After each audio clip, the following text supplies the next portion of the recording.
ఓం ఐం హ్రీం శ్రీం శ్రీమాత్రే నమః.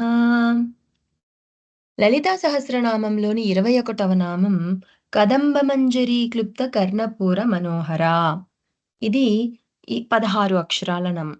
ఈ నామంతో అమ్మవారికి నమస్కరించేటప్పుడు కదంబమంజరీ క్లుప్త కర్ణపూర మనోహరాయై నమః అని చెప్పాలి. ఓం కదంబమంజరీ క్లుప్త కర్ణపూర మనోహరాయై నమః. ఓం కదంబమంజరీ క్లుప్త కర్ణపూర మనోహరాయై నమః. ఓం కదంబమంజరీ క్లుప్త కర్ణపూర మనోహరాయై నమః. ఓం కదంబమంజరీ క్లుప్త కర్ణపూర మనోహరాయై నమః. ఓం కదంబమంజరీ క్లుప్త కర్ణపూర మనోహరాయై నమః.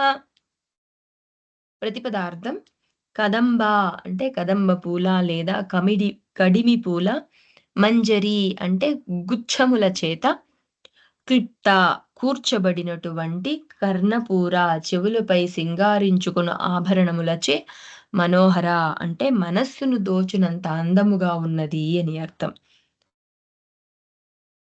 అమ్మవారి చెవుల గురించి ఈ నామంలో వివరించబడి ఉంది.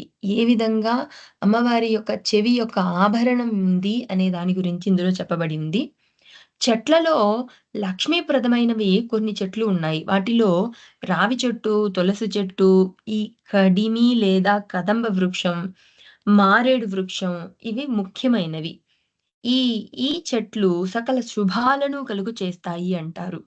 రావిని అశ్వత్థ వృక్షమని, తులసిని తులసి అని, కడిమిని కదంబ వృక్షమని, మారేడును బిల్వ వృక్షమని సంస్కృతంలో అంటారు.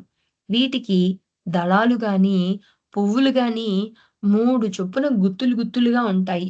ఈ 4 చెట్లు పువ్వులు అమ్మవారికి ఇష్టం. వీటిలో కడిమి లేదా కదంబ పూలు అరుణారుణ వర్ణంలో ఉంటాయి కాబట్టి అమ్మవారికి మరింత ప్రీతికరం. కదంబవన వాసిన్యై నమః అని కూడా అంటున్నాం ఇంకొక నామంలో అమ్మవారిని.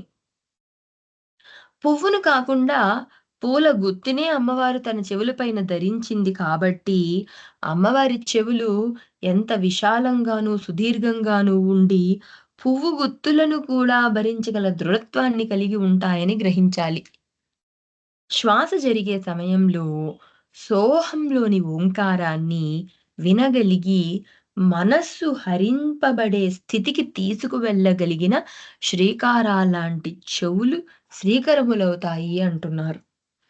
అమ్మవారి యొక్క కుడి చెవిని ఊకారంతోనూ, ఎడమ చెవిని ఊకారంతోనూ న్యాసం చేయాలి.